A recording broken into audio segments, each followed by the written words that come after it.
preferred income model is exactly what we were just talking about. And people always, say what they're offering to investors is market, but I've seen people who say, here's 6% preferred return and then a 50-50 profit split. And that's market. And they raise $100 million, and they say that's market. And they raise $100 million under that model. And more power to them if they're adding tons of value and the returns are there and people trust their team enough. What I see as market is probably 7% pref with somewhere around a 75-25 profit split. And usually there's like two different levels. After like a 9, 10, or 11% pref, then maybe there's a larger profit split for the manager of the deal, the GP of the deal. But these can be custom negotiated. There's a female real estate developer. I was on the board of her company for a couple of years, and she's thanked us publicly in several articles online where she didn't know what a family office was. She came to our family office club, learned what they were, got our databases, politely and persistently followed up just using the databases, not even our live events, and using a custom structure. Like when we talked about structure is everything, she found an investor and was able to win them over. And they were very skeptical, this investor. And she offered something ridiculous to them. She said, well, I'll give you a 32% preferred return on this 1-year condo conversion project because we're so confident it's going to be a huge home run. And they said, all right, well, as long as we have this collateral and protection, these negative controls in case things start to go off the rails, we'll do that deal. They did it, and the deal went so well, she made more money than they did. Every deal after that, they wanted a traditional structure, so they were splitting things more evenly. But she wore her confidence on her sleeve with the structure. That's why this stuff is so important. If you're an investor, you protect yourself, and you make a lot more money by knowing the structures. If you are raising capital, you close more investors who told you no by then saying, well, what if we did this custom structure? We realize we're early stage. We realize we're not BlackRock. We're not Blackstone. We're not Goldman Sachs. We don't have 800 million in AUM. So why don't we do this and this to help you with collateral or royalty or preferred return? And then that's how, when you know your investors really well, then you can design something that hopefully will be very appealing to them before they say no. And then you have to save yourself with a structure. Hopefully you come out with a structure that's so appealing that most investors you talk to will say, oh, that's really refreshing and unique, et cetera. Sometimes you can do something that just confuses people, even though if they understood the structure, it's really good for them. But if your investor sophistication level is low, they'll just be kind of, deer in headlights on it and not really get what's going on or feel like maybe they're getting tricked or something. And it takes a lot of education. So that's something to watch out for. One deal we did recently was with we only invest in two things with our own balance sheet money, really, is on the operating business side, multi-location medical practices, not med tech, not devices, not apps, just medical practices with multiple locations that are profitable. And then on the real estate side, Airbnb, like short-term rental properties. And in our Airbnb fund, we found another fund that we liked their thinking. We wanted to co-invest with them. But we had to tell them, like, hey, why would our fund invest with your fund? Then our investors are better off just going straight to you, and why should they give us any money? So we custom structured a deal with them where we get a 16.5% preferred return and a 50-50 profit split after that. Usually with preferred returns in real estate, if you're getting 16% and change preferred return, you get nothing after that. Or 18%, you get nothing. That's like preferred return money referred to in the industry. So we're excited to do that, and we get that for our fund, but we also can offer that to family offices that we talk to, and that's an extreme preferred return. The highest I've ever heard is that 32% one. That one's just ridiculous and kind of unheard of.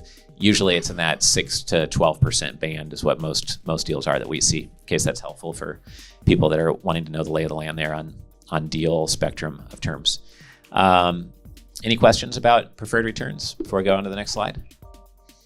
Just have maybe 4 more slides, 5 at most, and then we'll get to the small group exercise, give you a chance to stretch your legs, meet other people here in the room as well.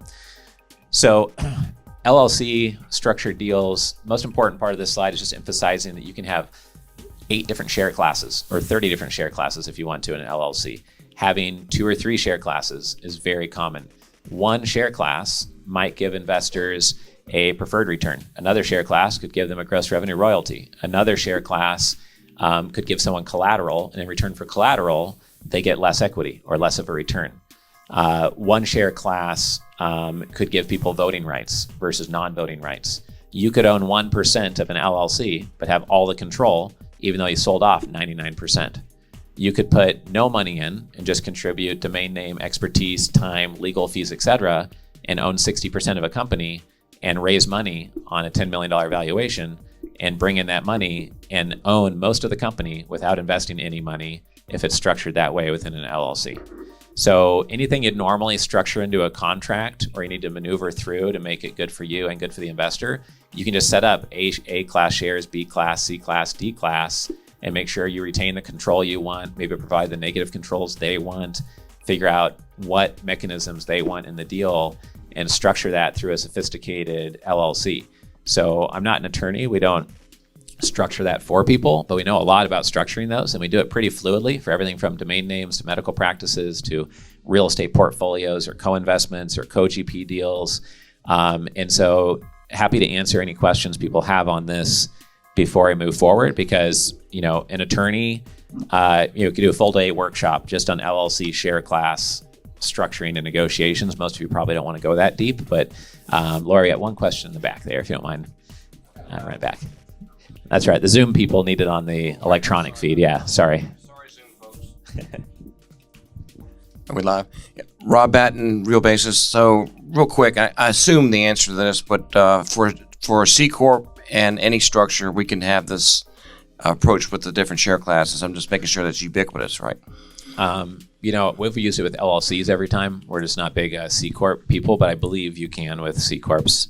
Obviously I'd need to work with an attorney to form it either way, so they'll stop you at the first step if you can't, but I believe you can, as my best of my knowledge. And Laura can bring it over to Keith here in 1 second here as well. And comment to both, yes, you can use a C Corp because I've seen it before. LLCs, use of LLCs, you just can't use this with S Corps typically. Okay. So having multiple share classes destroys the ability to use an S Corp, but your individual partners could own their shares in a partnership or whatever it is as an S Corp. There's some nuances that everybody's got to think through. Awesome. Great. Yeah. Appreciate you adding that. And Keith adding a little insight like that. Anyone else who wants to add something that they've learned over time the hard way, or just learned it by having a good high quality partner, feel free to raise your hand and share that with the room. We are just doing that $600,000 investment into Better Bath, Better Body, for example. And part of the discussion was, should there be collateral of the warehouse around that being provided to the investor? And the investor is going to potentially invest maybe $1 million. And what we discussed, and this is relevant to how you'd structure a share class, is that, okay, well, we're just going to provide the collateral if they did the full $1 million. If they only do $600,000, should we provide the collateral? Well, we could have something in there if we wanted to, where it says we don't need the full $1 million now. $600,000 is fine for now. Perhaps in 4 to 6 months, we'll need the other $400,000 to close out that $1 million round. So as long as you fill that $1 million round within a 9-month period, that collateral stays in place. If it's not, you didn't do what was planned, which was invest the $1 million. So that can be structured into some of the share class provisions there. Yes. So I have a two-part question. One is on the macro level, understanding you're not giving advice, but for a company that is established past its seed stage and has a single class of shares, do you have any counsel or insight on transitioning that single class into multiple class? And the part B of that, if I'm understanding you correct, is I've always understood that when you broke it into classes, it meant by default there was going to be a dilution, an equity dilution of the original share class. But it sounds like that's really not what you're saying, and that the terms are up to themselves or up to each breakout. Is that correct? Right. So if you have control of the LLC, then you typically need to have like corporate resolutions or an LLC resolution or a sign off on amending that operating agreement if you have a couple partners in it, et cetera. But you can create share classes after the fact. We do that all the time. We had one simple deal and create a whole new share class. Like we had a Dentist Investors LLC, and then when we acquired dentalclub.com, it's actually a share class within Dentist Investors for just that asset. And so on the dilution part, it just depends on what you're offering them. You may have to issue more shares than what was originally designed, or issue advisory board shares. And if you are taking a whole of a pie and then you are splitting it for other people in another share class, that would by default usually dilute you. But you may be acquiring an asset that produces more revenue. So if the pie grew by 50%, and then you're giving away 10% or 20% to grow that, then net you might be much better off. And being able to think on your feet live in a conversation is hard, to think through share class and stuff in a live interactive negotiation.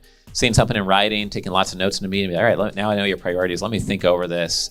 And whether it's bouncing an idea off me and 2 other friends or your attorney, hopefully is adding a lot of strategic value and not just giving you, oh yeah, this is how everyone else in the industry does it, and just some template, then that can really help with these types of negotiations. And I really try to resist these days to just knee-jerk react to something in a meeting, because oftentimes you meditate on it and you think, well, it'd be much better if we did this, and this way versus just that way.